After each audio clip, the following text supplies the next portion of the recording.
Hola, ¿qué tal? Bienvenidos. En esta ocasión vamos a desentrañar un poquito la lógica fundamental detrás de las pruebas de juicio situacional del concurso docente de méritos de ingreso. No hablaré simplemente de pedagogía, sino de la herramienta definitiva o quizás de pronto importantísima para entender cómo piensa el Estado cuando evalúa a un maestro, en este caso para ingreso. Ahora bien, en esta temática es un resumen de la primera clase, eh, por eso tiene el nombre del Código Constitucional del Docente, y no solo te ayudará a responder preguntas, sino a comprender cómo el racionamiento jurídico, la ética profesional y la toma de decisiones estratégicas em, se entrelazan para definir tu perfil como educador. Entonces, básicamente sería eso. Bueno, vamos a empezar con una frase, con una máxima, quizá una verdad un tanto incómoda, pero que es necesaria. En Colombia, ser un experto en tu materia no es suficiente. El mensaje central que se debe interiorizar es que el mérito docente no es solo pedagógico, es ante todo un mérito constitucional. Ya sabemos que la Comisión Nacional del Servicio Civil busca filtrar perfiles y un docente puede ser técnicamente competente, pero si sus acciones perpetúan el autoritarismo o la exclusión, no es apto para el servicio público. Entonces se debe entender este principio y que este principio también es la competencia más importante que se debe demostrar precisamente en la prueba. Bueno, para entender la prueba, entonces debemos comparar, ¿no? Viajar inclusive hasta antes de 1991. Y antes de la Constitución del 91, precisamente, el docente era un instructor, es decir, una figura de autoridad absoluta cuya meta era transmitir saberes y también era una figura disciplinar. Pero a partir de la Constitución de 1991, fue transformado esa visión y la misma constitución que muta de un Estado de Derecho a un Estado social de derecho. Ahí entonces el docente termina siendo un garante de derechos a partir de la última constitución. Quiere decir que la escuela deja de ser una fábrica de instrucción y se convierte en el primer microcosmos social donde se vive la democracia. Ya no se busca la sumisión, sino materializar la dignidad humana. Por lo tanto, quizá en la prueba, si tienes que elegir entre imponer autoridad o garantizar un derecho, pues la respuesta correcta va a ir por ese rumbo, ¿no? Siempre estar del lado del derecho y de garantizar precisamente esa dignidad humana.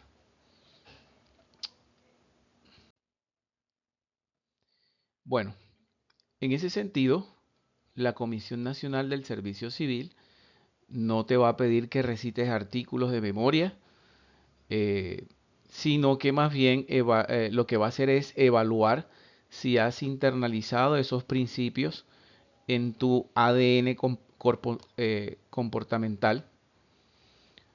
Tu rol docente se va a sostener sobre 5 pilares constitucionales. Primero, la dignidad humana. Segundo, la igualdad material. Tercero, el libre desarrollo de la personalidad.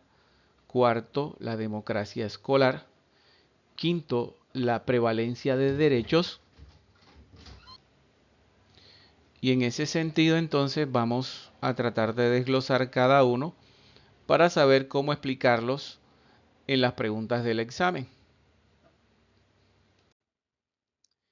Bueno, el primer pilar es el artículo 1, que habla sobre la dignidad humana. Obviamente en la escuela esto significa vivir sin humillaciones.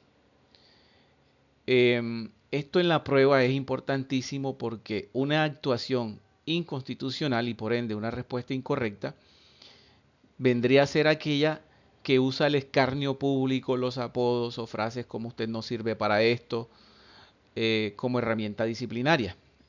Allí siempre la respuesta correcta buscará corregir la conducta sin atacar a la persona, buscando aplicar la disciplina en privado y reconociendo el valor intrínseco del estudiante, independientemente de sus notas. Entonces hay que tener en cuenta que aquí la dignidad humana prima sobre todo. El segundo pilar, hablando de la igualdad material establecida en el artículo 13 de la Constitución, implica tratar a todos por igual. Y ojo, porque puede ser una forma de discriminación. La igualdad material exige que el sistema se adapte al estudiante. Por ejemplo, en la prueba te vas a encontrar con algunos escenarios críticos. Quizá en un primer escenario te vas a encontrar discapacidad y eso implica negarse a realizar ajustes razonables establecidos como el PIAR, y negarse a eso es básicamente discriminación directa. Otro elemento es el género y la orientación sexual. Quiere decir que debes proteger activamente a estudiantes LGBTIQ+ del acoso.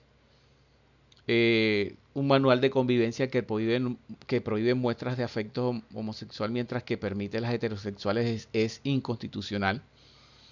Entonces, allí el deber del docente o del aspirante es no imponer visiones morales personales, más bien remitirse al manual de convivencia siempre y cuando ese manual de convivencia esté garantizado o esté bajo la luz de la Constitución y que no esté por encima de ella.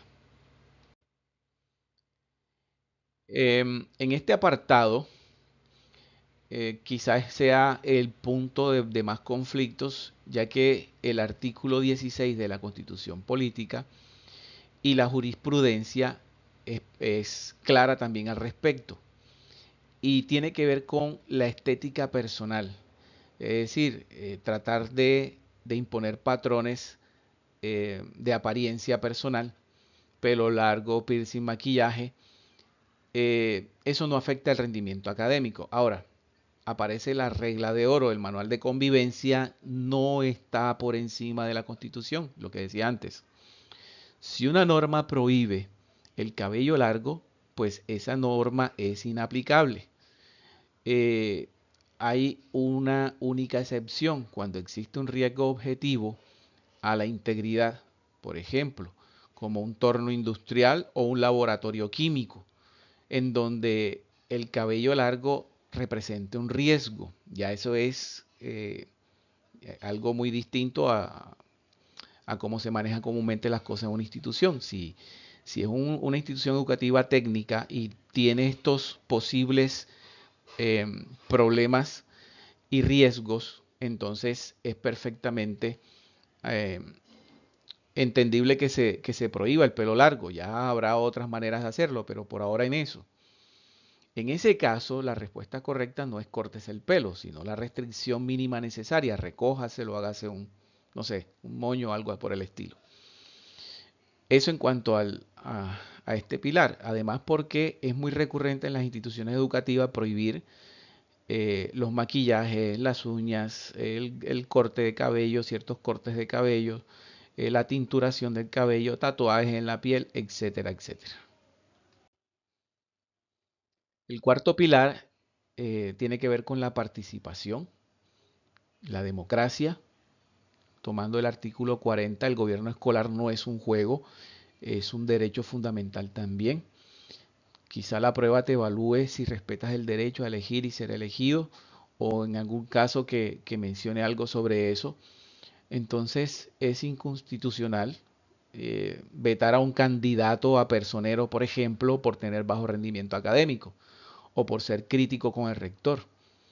Además, las decisiones que se toman con respecto al manual de convivencia deben ser construidas colectivamente con toda la comunidad educativa, con un representante de cada elemento de la comunidad educativa, y la imposición vertical tiende a ser también una práctica antidemocrática que va a tener mella o va a ser mella en tu puntaje. Entonces, recuerda que si, por ejemplo, no tienes en cuenta la construcción de acuerdos, por ejemplo, un pacto de aula es una construcción democrática y si tú impones tus normas también puede ser eh, perjudicial para el puntaje de tu prueba si te están precisamente haciendo algunas cuestiones con respecto a eso. Bueno, finalmente, los artículos 44 y 67 que tienen que ver con los derechos de los niños que prevalecen sobre los demás. Esto te convierte a ti, docente o aspirante a docente, en un agente del Estado con deber de protección reforzado. Entonces hay un punto crítico para el examen y es que ante todo indicio de abuso o maltrato, tu deber legal es denunciar. Ya si no denuncias hay una omisión y si hay una omisión, entonces hay también una complicidad. Entonces cualquier opción que sugiera no involucrarse en problemas familiares o esperar más pruebas es incorrecta. Lo que quiere decir es que usted debe garantizarle el ejercicio del derecho o el derecho a ese niño. Eso está por encima de lo que sea. Usted tiene una sospecha, pues tiene que aplicarla. Tiene que remitirla, así sea con sospecha, a, en este caso, una orientación. Y desde ahí se activan todas las entidades del Estado que garanticen ese, esa falta contra ese estudiante.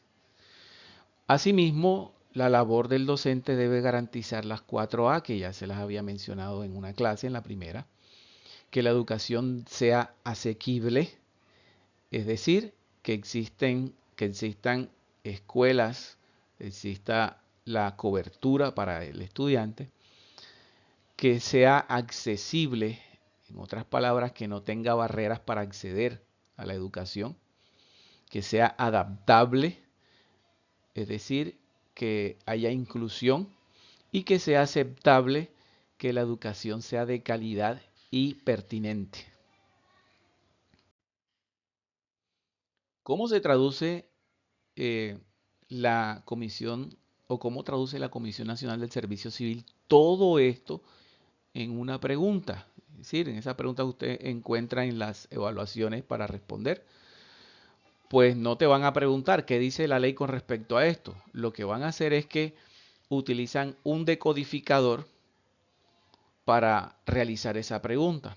Es decir, toman un principio constitucional, por ejemplo, como el de la dignidad, lo convierten en una competencia comportamental, por ejemplo, como ética y valores, y lo van a plasmar en un caso práctico. Entonces, cada pregunta va a ser en realidad un test de cómo estás tú, cómo está tu ADN constitucional, y a partir de eso debes leer entre líneas para identificar qué principio está en juego. Eso es lo que se está presentando en esta imagen, en esta diapositiva. ¿Cómo hackeamos esa estructura o cómo podemos entender la estructura de la pregunta y de las respuestas y de los enunciados que te hace la comisión cuando te están evaluando para ingreso, inclusive para ascenso? Bueno, generalmente vas a encontrar tres tipos de opciones. A, B, C y D siempre tienen una estructura. Te van a mostrar una opción punitiva, es decir, la opción que apela al orden ciego y la tradición autoritaria. En esa opción siempre se suele violar el debido proceso. Por lo tanto, yo sé que eso es incorrecto. La segunda opción, que es una opción pasiva, que es la que ignora el problema, cede ante la presión o evade la responsabilidad, esa va a violar el deber de protección y por supuesto va a ser incorrecta. Y una tercera opción, que es la opción garante, el agente garante, el docente garante, esta es la que debes buscar, es la que debes marcar, porque aplica el principio constitucional busca el diálogo, busca la mediación, el debido proceso y no va a estar por encima de la ley. Es decir, que va a tener un enfoque formativo. En la imagen va a ser de pronto una opción C, porque se aplican todos los principios constitucionales, restaurativos, formativos y protección de derechos. Vamos a ver una acción con este primer caso. Vamos a hacer unos ejemplos aquí rápidos, inspirados en la sentencia T 478 de 2015, más conocido como el caso Sergio Urrego.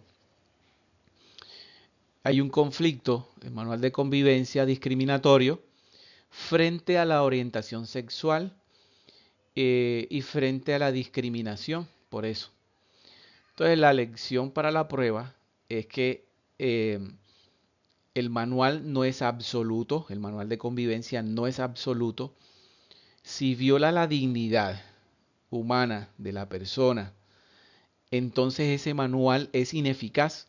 Entonces la Comisión Nacional del Servicio Civil espera que tú garantices que tú seas un agente de cambio que cuestione esas normas injustas, no que seas un burócrata que aplica ciegamente el manual sin pasarlo por el sedazo de la ley, de la Constitución y la jurisprudencia. Entonces recuerda que la omisión ante el acoso escolar es complicidad. Entonces tú no puedes omitir esos casos. Y eso es lo que te está presentando en este momento. Uno, el manual de convivencia no es absoluto. Dos, el rol del docente debe ser de agente de cambio. Y tres, la omisión es complicidad. Un segundo caso de estudio, pues, la ley 1620 eh, es tiene que ver con el sistema de convivencia escolar y debe conocerse de cabo a rabo. Y aquí es donde muchos fallan, porque debes distinguir la gravedad de la falta, ojo con esto, y tener claro el nivel de gravedad o la gravedad de la falta es esencial para tipificar la falta, si es tipo 1, tipo 2, tipo 3. Y muchos fallan en este momento, inclusive docentes actuales en sus ejercicios a veces no saben dónde está la 1, la 2 o la 3, tipo de falta. Entonces, por ejemplo, la tipo 1 y tipo 2 requieren mediación y atención pedagógica. Esencial la tipo 1, esencialmente en la tipo 1. La tipo 2 solo en algunos casos. Solo en algunos casos. Eh, en la tipo 3 ya hay de pronto casos de delitos y de pronto aquí está la trampa, porque si el caso es un delito, abuso sexual, microtráfico, delito informático, etcétera, la opción de mediar o manejar internamente es siempre incorrecta. Cuando te salga tipo 3 y te salga que vas a mediar o vamos a manejar eso internamente, la opción siempre es incorrecta. Allí la acción correcta cuando es tipo 3 es activar la ruta externa, es decir, llamar a policía de infancia y adolescencia, al ICBF, ponerme fiscalía de por medio, no sé, todo eso. Entonces intentar solucionar un delito en la rectoría demuestra falta de competencia institucional. Eso no se arregla en rectoría, eso se arregla ya con todas las instituciones que, que deben entrar allí. Eh, y en el uno, por lo general, mediación y diálogo. En el 2 solamente en algunos casos. Y si la persona afectada quiere, pero en el tipo 2 por lo general, se va a hacer la acción restaurativa a quien se le hizo el daño. Finalmente, el caso 3, un caso de drogas y armas en el colegio. Un error aquí es pensar que cuando se sospecha de drogas y armas, entonces el docente tiene que realizar requisas invasivas. No, un momentico. Realizar requisas invasivas, tocar el cuerpo o desnudar estudiantes viola la dignidad humana. Tú no eres policía. Aquí la respuesta correcta sería solicitar voluntariamente que el estudiante muestre sus pertenencias en privado. Si se niega y hay sospecha grave de delito, no uses la fuerza. Es más, eso inclusive tendría que ser hasta con el acudiente o con el padre de familia. Entonces llama a los acudientes y a la policía de infancia Tu autoridad es pedagógica, no coercitiva. O sea, usted no va a desnudar a nadie, no va a requisar a nadie, eso es delito.